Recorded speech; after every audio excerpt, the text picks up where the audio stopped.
So I'm here with the AV2000 Allvac unit. In the cab here, all we've got is just a beacon and work lights. Everything else is operated from the outside. So as we come through here, we've got the fuel tank and vacuum pump and so forth in here, along with wheel chocks on the left panel.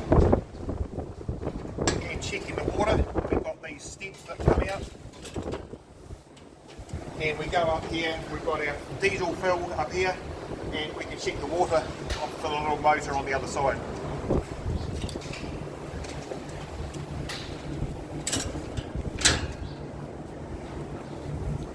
This filter needs to be checked daily. It does have a mesh filter inside it, so it definitely needs to be checked daily to keep the vacuum at optimum performance. So you're going to take that off, you're going to undo that there, and then the whole cartridge slides out. It can be washed in water with the water blaster, not too close. Pop that back on there, and make sure that's done up nice and tight. So here we've got our two suction wands.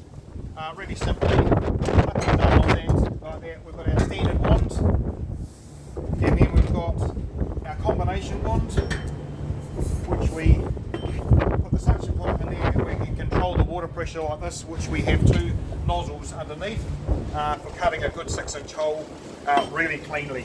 So they just go back up on there. Just be aware when you're using the boom coming around that you have to lift it so it doesn't clash with the suction pipe. Back in there like that, and always make sure the safety catch is done up through there like that, so that that latch is firmly locked. Hydraulic, we've got our suction line here. We're not using our overhead suction boom, so that goes up inside, and then we've just got our discharge here. Sight glasses and the hoist and the rear door obviously open and go up and down hydraulically. So for the water blaster, we obviously turn that on in the control panel, which I'll show you shortly. We've got our reel, and we've got our water blaster wand down here. It slides in and out. Always making sure we put that pin back in before we heading back onto the road. Water tanks, we have a fill point here which we can fill with the hose, which we're doing currently, or we've got a two 50mm feed line here that fills both tanks at once. So it has a line that goes through, so that both tanks will fill to the level automatically, so they'll both be filling to the same level. So at the moment we're about just over half full. So in here, our daily checks, we've obviously got our water blaster oil level, make sure we're sitting at half on the sight glass there, and then we've just got our daily checks with the oil level control there.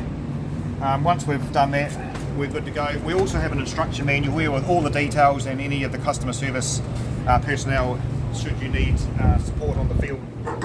Right next door here is our main control panel. So we're going to have the battery isolator turned off at all times until we're wanting to use it. We turn that on, we turn the key on, we push the glow button for 10 seconds. If it's a really cold wintry day, you obviously can run it for 20 seconds, and then we're going to turn it on to, we're going to have it on there, and then we're going to push the button there to start it. The green button, that'll start the engine. We're then going to increase the engine throttle right out, so pull that right out, and it's directly driving the vacuum pump automatically.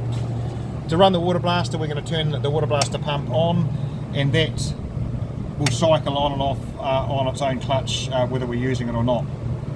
As I said earlier, the hoist and the rear door, so we're going to open the rear door, so we're going to push that up, that'll open, and we're going to push the hoist up, which will tilt the hoist up, and vice versa to bring it down, so we're going to bring the hoist back down and the door shut.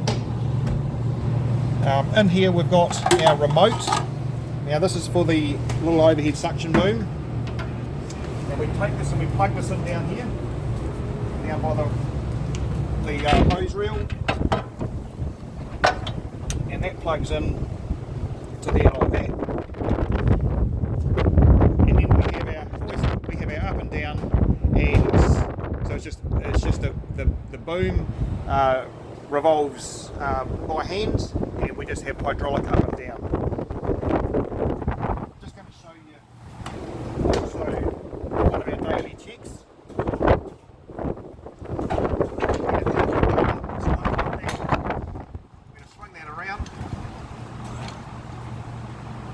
So we do this every time we're going to unload the truck. So every time we empty the tank, we're going to come in here and we're going to fill it here. Because this is where all the main debris will come from when you're vacuuming, and when the tank's getting quite full, it will tend to get some carryover because it's got very, very high suction. Very high suction for the size tank. So we take that off and we're going to hose that out. So make sure that we hose that out every time we empty the spoil tank. A quick hose out. We've got a tray here that'll direct the water away. Pop it back on and fill that up. That's really, really important. It's a must do. Say to clean the filter daily. That's actually clean it every load. So once we have that done, back up again.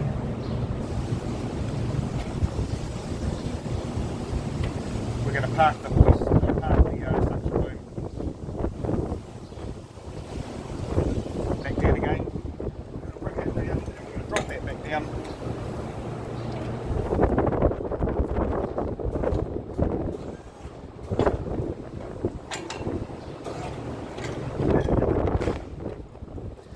And then once we're back out,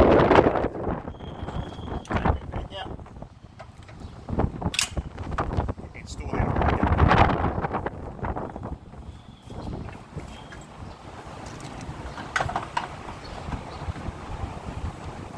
And once we're finished, of course, we're going to turn the battery isolator off as well.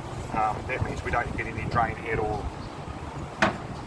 Got work lights on the cab and also on the suction boom. They're turned on inside the cab as well.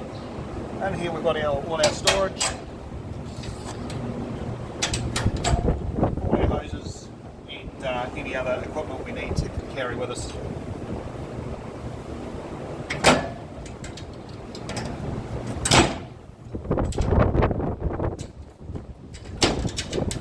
Finally, we have one fire extinguisher here. Thank you.